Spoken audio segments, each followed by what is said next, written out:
Hi everyone, this is Mark Bates. You reached the Rabbit Room Apologetics podcast. Thank you for joining.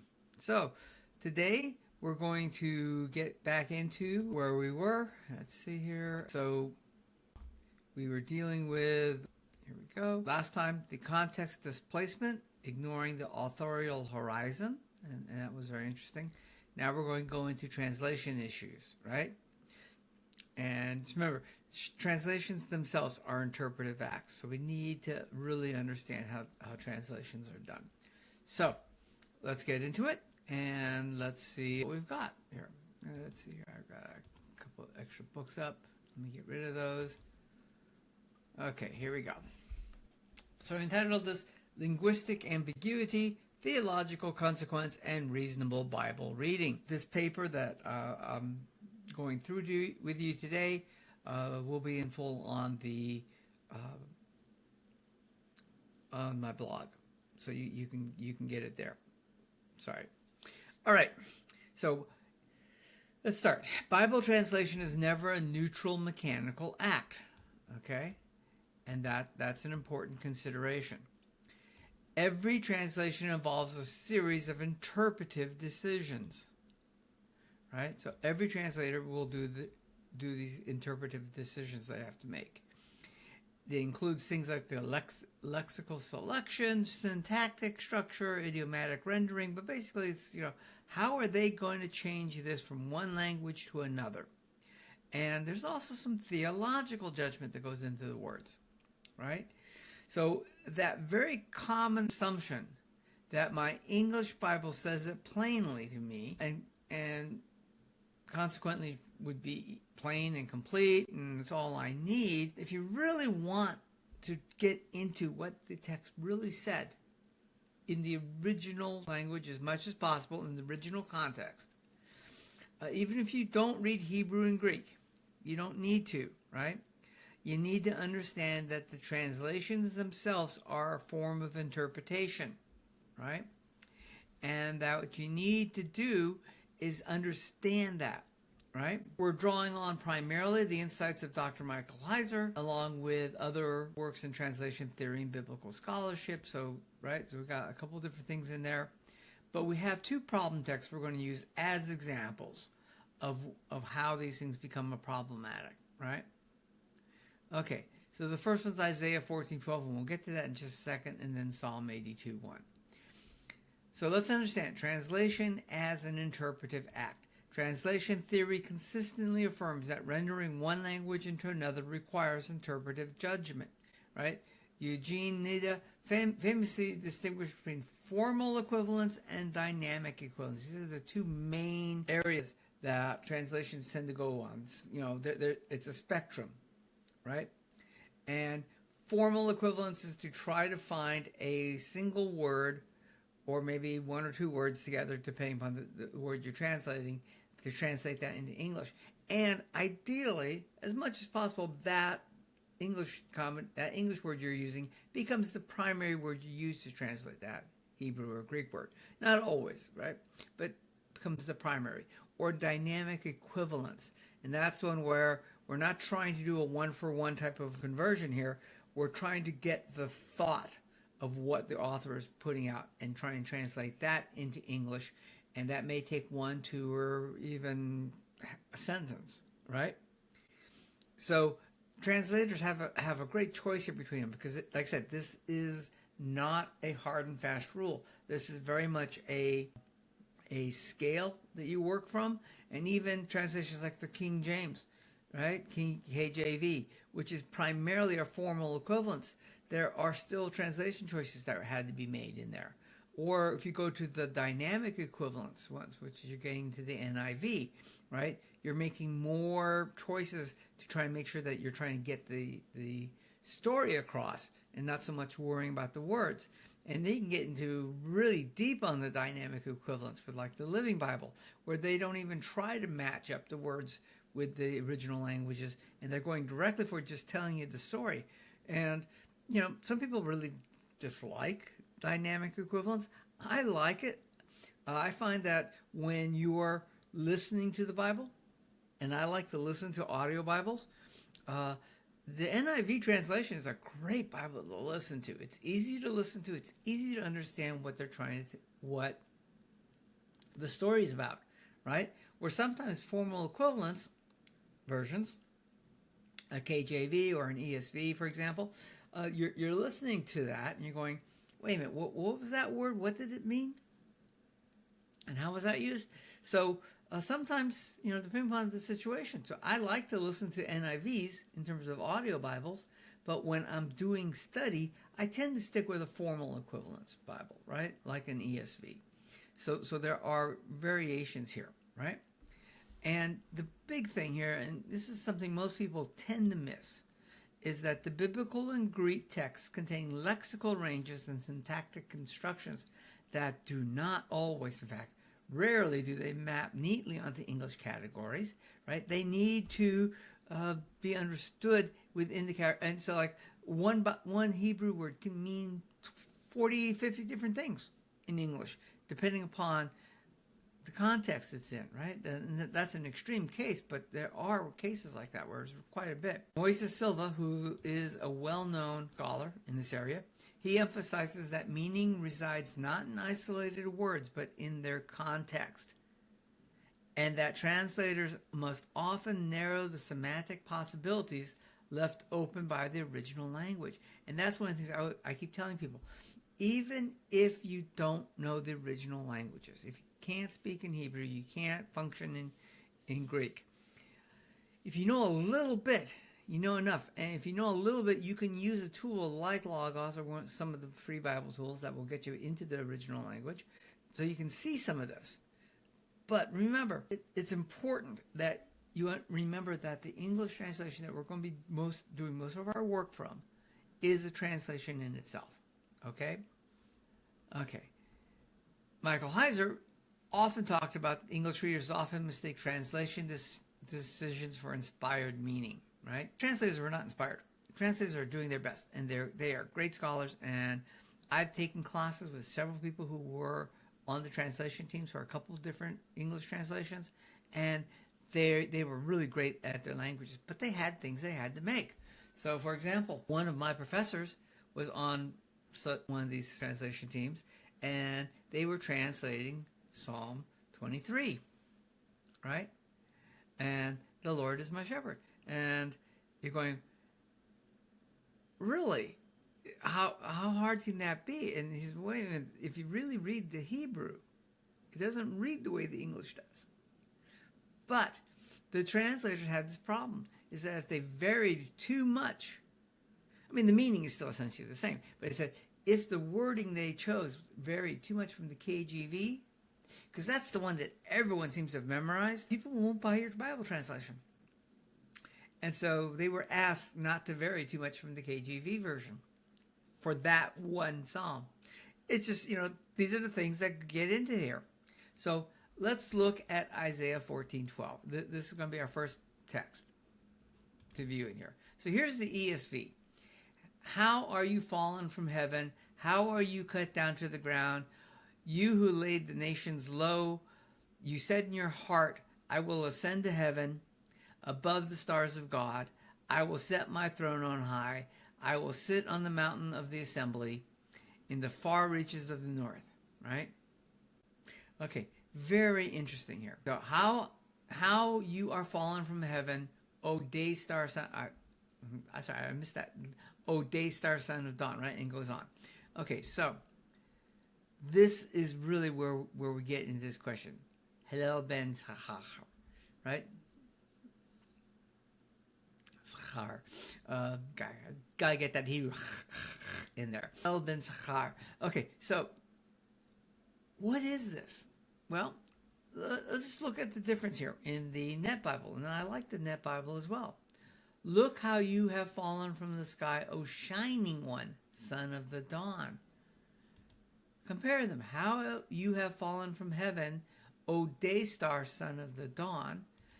Look how you have fallen from the sky, O shining one, son of the dawn. Oh, wait a minute. Kind of similar, but there's also some major differences there. Now this is why I really like about the Net Bible. you can get the edition notes, and they talk about why they made certain decisions. So the Hebrew text has Hillel ben Zachar, Hillel son of Sakar, right? Which is probably a name for the morning star, Venus, right? Or the crescent moon. Now, a lot of people may not have that. That's the Hebrew and Aramaic lexicon of the Old Testament. You see, I use that one quite a bit. It's one of the most complete lexicons of the Hebrew and Aramaic languages you can get. Okay, so what is the background for the imagery in verses 12 to 15? The whole section is directed to the king of Babylon, first of all, right? Who is clearly depicted as a human ruler, right? Other kings of the earth address him in verses 9. He is called the man in verse 16. And according to verses 19 to 20, he possesses a physical body. So we're not talking about a divine being here. Nevertheless, the language of verse 12 to 15 has led some to see a dual referent in the taunt song, right? And we do see this a lot, okay? Where you get this dual taunt issue here. So let's get back here to my notes. The King James, and this is where the King James, I think, did us a disservice. Once again, the King James is a very old translation, right? Famously rendered this phrase as Lucifer, son of the morning, okay? And that was the old King James. And Lucifer is not even the Hebrew word. It's a Latin word, right? However, Hillel derives from a root meaning to shine, right? And likely refers to the morning star, which we talked about. And so Lucifer is really Latin for light bearer, right? So you can kind of see where it came in there. But this contributed to the development of a theological tradition identifying Isaiah 14 with Satan's fall. Now, you may think that works, and there may be good reason to think that, but I'm telling you, it's not in the text directly. That is an interpretive decision if you're trying to make verse 14 in Isaiah have anything to do with Satan's fall, okay? And if you don't want to be correct, it would be Hasatan, because Satan is a job description, right? So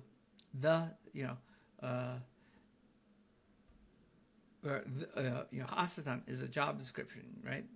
The accuser. Rarely is Satan addressed especially in the Hebrew Bible, right? So the original context is the king of Babylon, right? So you have this issue. Is Lucifer really good, or is Lucifer encouraging us to think something that may not be there?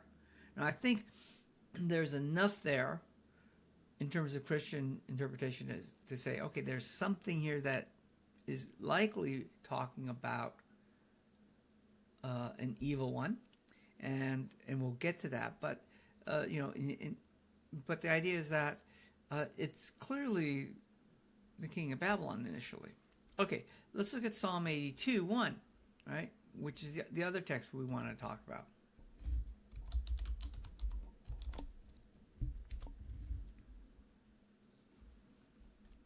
Okay, so the ESV is, God has taken his place in the divine council. In the midst of the gods, he holds judgment.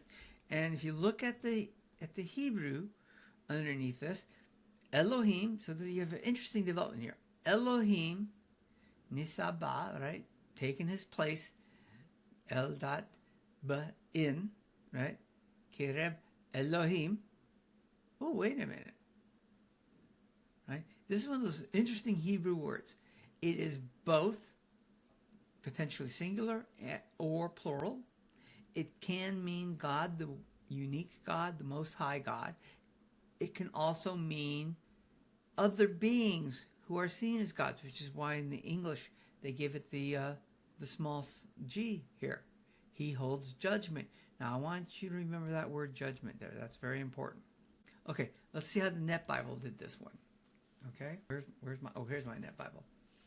Okay, God stands in the assembly of El. In the midst of the gods, he renders judgment. Significantly different from the ESV, right? Divine counsel, El, right? El is another word for God, by the way, right? And God stands in the assembly of El. So There you go. Let's just see what their notes were on this one. Assembly of El appears only here in the Old Testament. Some understand El to refer to God himself. In this case, he is pictured presiding over his own heavenly assembly. Okay?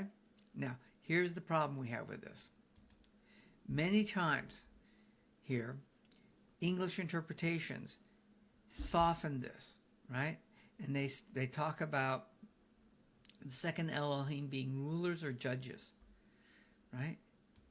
And you'll see English versions, God has taken his place in the divine council in the midst of the rulers or the judges. He holds judgment, judging the judges. Okay, well, I mean, that can happen.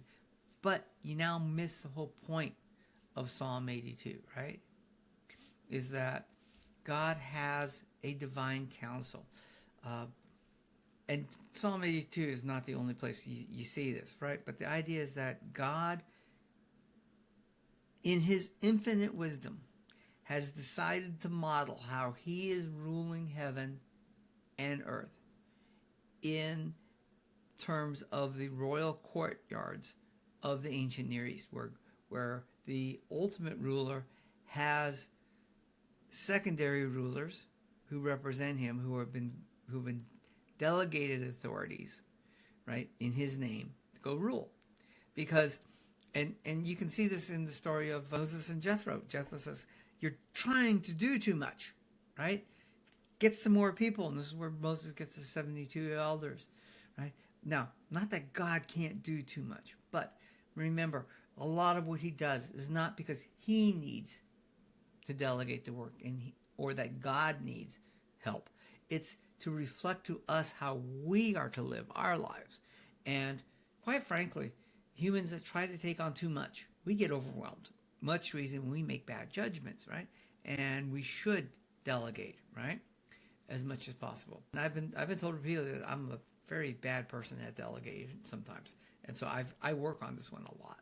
So these verses mean a lot to me on that level. So the idea here is, though, that God rules this way not because he has to. He rules this way to show us how he's ruling so that we can emulate him and be a better, right, image of God.